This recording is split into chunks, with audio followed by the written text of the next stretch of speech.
Minister Narendra Modi has made a big announcement in his Mann Ki Baat broadcast today. There will be no interviews for Group C, D and non-gazetted posts of Group B in central government from January 1st next year. Prime Minister has described diversity as the glory and beauty of a nation. He said that peace, harmony and unity are key to development. This was the 13th edition of Mann Ki Baat on All India Radio, through which the Prime Minister shared his ideas on various issues. Prime Minister Narendra Modi has announced that from January 1st next year, there will be no interview for Group C, D and non-gazetted posts of Group B in central government jobs. Speaking in the 13th edition of the Mann Ki Baat program on All India Radio, the Prime Minister Narendra Modi said all process for this has been completed. नहीं है कि दुनिया में कोई ऐसा मनोवैज्ञानिक है जो 1 मिनट 2 मिनट के इंटरव्यू में किसी व्यक्ति को पूरी तरह जांच लेता है। और इसी विचार से मैंने घोषणा की थी कि क्यों न हम ये छोटी पायरी की नौकरियां हैं वहां पर इंटरव्यू की परंपरा खत्म करें।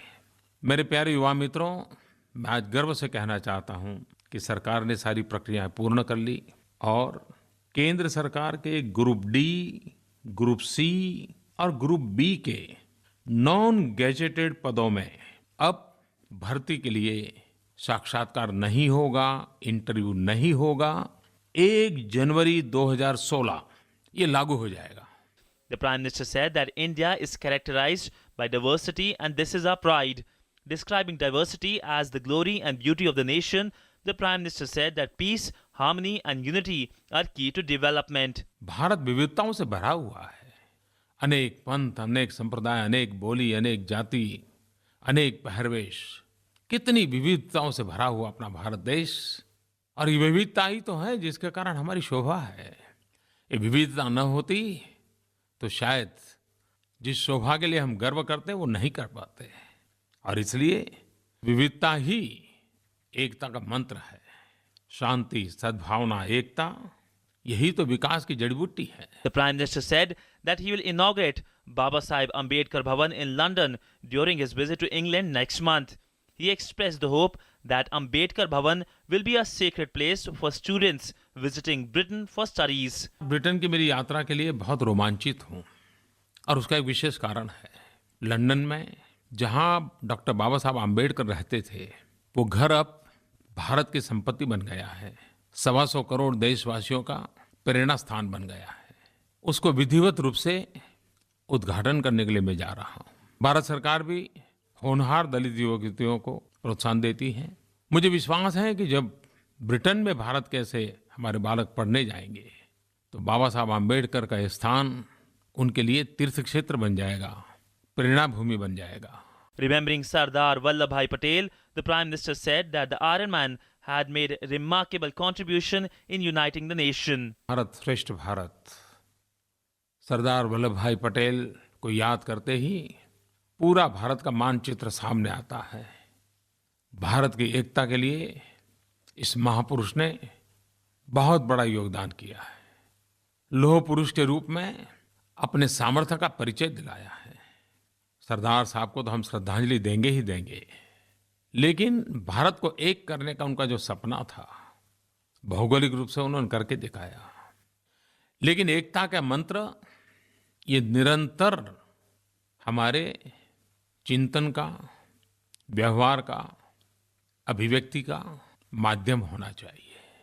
To encourage organ transplant in the country, the Prime Minister said that the National Organ and Tissue Transplant Organization has been established. He added that a 24/7 helpline service has also been open. Lakh से भी अधिक kidney, heart और liver donation की जरूरत है, लेकिन 125 करोड़ के देश में हमें सिर्फ 5000 ट्रांसप्लांट को ही सफल कर पाते हैं। ऑर्गन ट्रांसप्लांट को बढ़ावा देने के लिए national organ and tissue transplant organization NOTTO की स्थापना की गई है।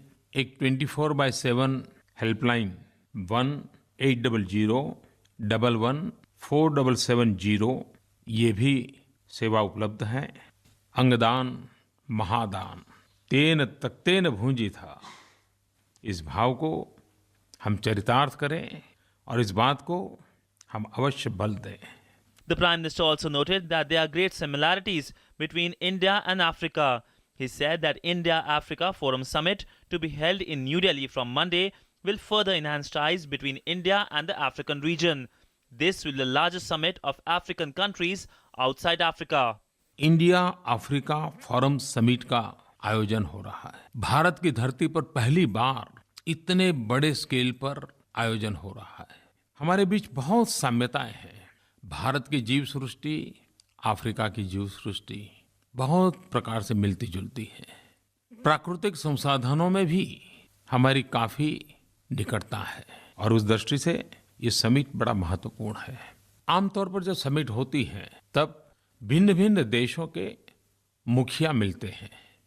ये बात सही है, एक समिट में मुखियाओं की मीटिंग होने वाली है, लेकिन हमारी कोशिश है कि ये जनता का भी मिलन होना चाहिए। Noting that gold can become a strength and country's economic asset, the Prime Minister announced the gold monetization scheme, which will be launched before Diwali.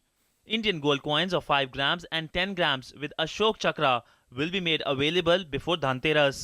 सोने को डेढ़ मनी के रूप में पड़े रखना, ये तो आज के युग में शोभा नहीं देता है। सोना शक्ति बन सकता है, सोना आर्थिक शक्ति बन सकता है, सोना देश की आर्थिक संपत्ति बन सकता है। गोल्ड मोनेटाइजेशन स्कीम हम लाए हैं। इसके अंतर्गत आप अपना गोल्ड बैंक में जमा कर सकते हैं और बैंक उस पर आपको ब्याज देगी, जैसे कि आप अपने पैसे जमा करें और ब्याज मिलता है। आप मुझे साथ दीजिए, अब घर में गोल्ड मत रखिए, उसकी सुरक्षा और उसका ब्याज दो फायदे, जरूर लाभ उठाइए। The Prime Minister also appreciated media for its role in Swachh Bharat campaign in his Mann Ki Baat program. The Prime Minister, in his earlier edition of the Mann Ki Baat, had touched various issues including Swachh Bharat, drug addiction, public health, black money, farmers' issue and giving up LPG subsidy. Bureau Report, DD News.